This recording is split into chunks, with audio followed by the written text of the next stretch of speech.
محمد كما صليت على إبراهيم وعلى آل إبراهيم إنك حميد مجيد اللهم بارك على محمد وعلى آل محمد كما باركت على إبراهيم وعلى آل إبراهيم إنك حميد مجيد মহান আল্লাহ পাক রব্বুল আলামিন আমাদেরকে পবিত্র জুমার দিন আল্লাহ তাআলার ঘরে আসার বসার তৌফিক দান করেছেন। এজন্য সকল স্থল থেকে শুকরিয়া আদায় করি আলহামদুলিল্লাহ।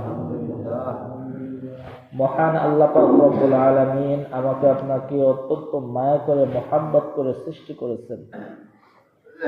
আল্লাহ পাক রব্বুল আলামিন চান তেনার কোনো একটি বান্দা যেন জাহান্নামে না যাক।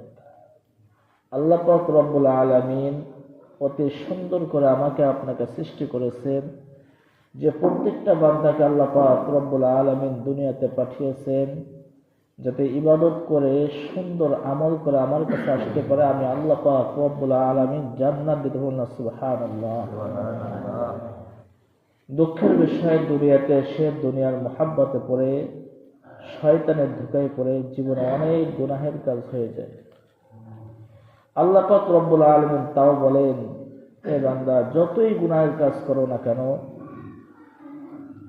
তোমার জীবনটা ভর শুধু গুনাহের কাজে তুমি জীবনটাকে পুরো ভরে ফেলেছো, তবুও নৈরাশ হয় না।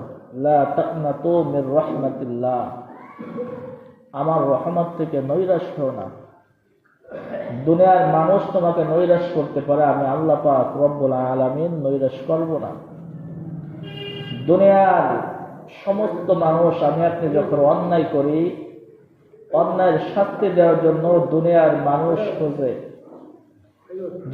অমুক কাজ অন্যায় কাজ করে ফেলেছে। কিন্তু আল্লাহ পাক রব্বুল আলামিন যে সমস্ত মানুষ অন্যায় করে ফেলেছে, গুনাহের কাজ করে ফেলেছে, আল্লাহ পাক রব্বুল আলামিন ওই সমস্ত মানুষদেরকে খোঁজেন মাফ করার জন্য। সুবহানাল্লাহ।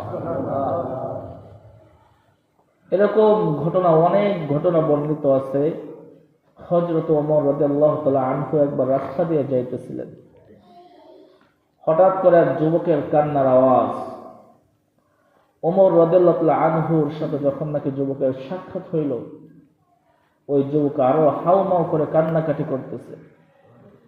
ওমর রাদিয়াল্লাহু তাআলা আনহু বলতেছে, ও আমার সাহাবী ভাই, কি হয়েছে, তুমি কেন এত কান্নাকাটি করতেছো? যুবক সাহাবী বলতেছে, ও আমার ভাই, আমি অনেক বড় গুনাহের কাজ করে ফেলেছি, দুনিয়ার কোনো মানুষ আমাকে ক্ষমা করবে না, এই জন্য আমি কান্নাকাটি করতেছে। ওমর বলতেছে, কি হয়েছে আমাকে বলো, কেন তুমি কান্নাকাটি করতেছো, বলো, আমার কাছে বলো।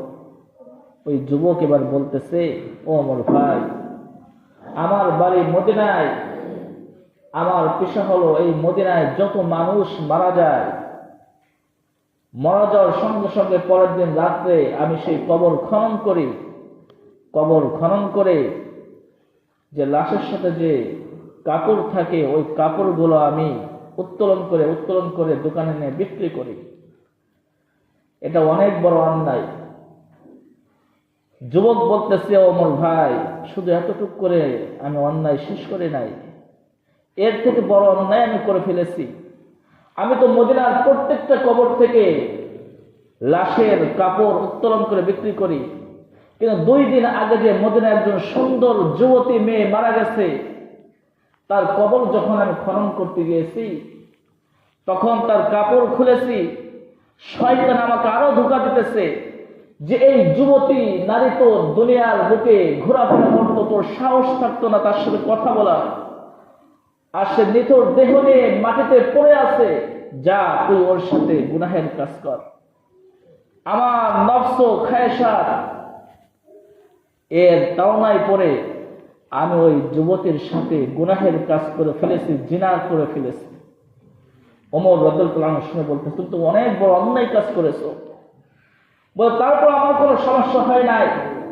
আমি যখন গুনাহের কাজ করে কবর থেকে কাপড়টা নিয়ে যখন আমি উঠলাম, আমার কাছে মনে হলো কে যেন আমাকে ডাক দিয়ে বলতেছে, এ যুবক, তুমি কি মরবা না?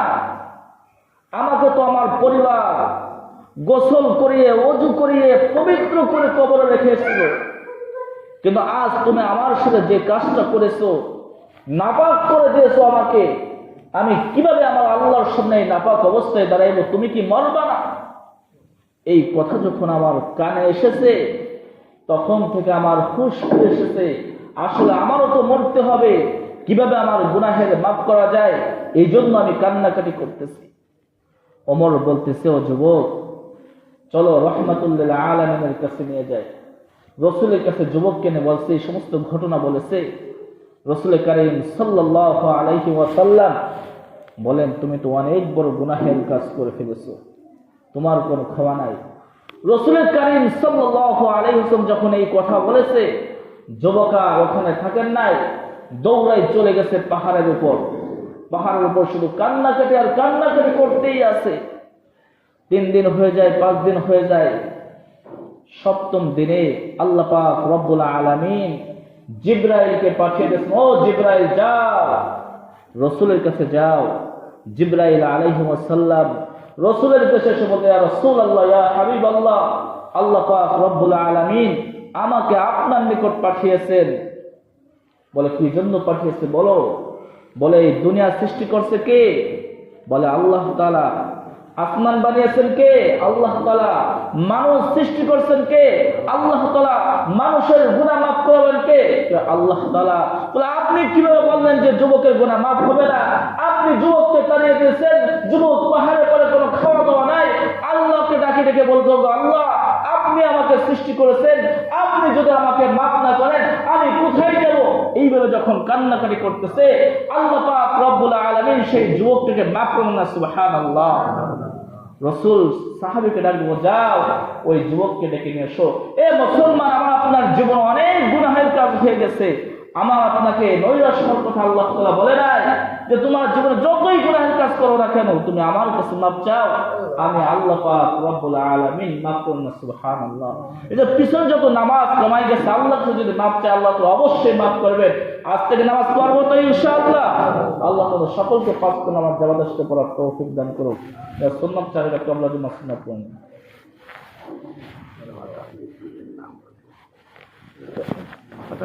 নামাজের পর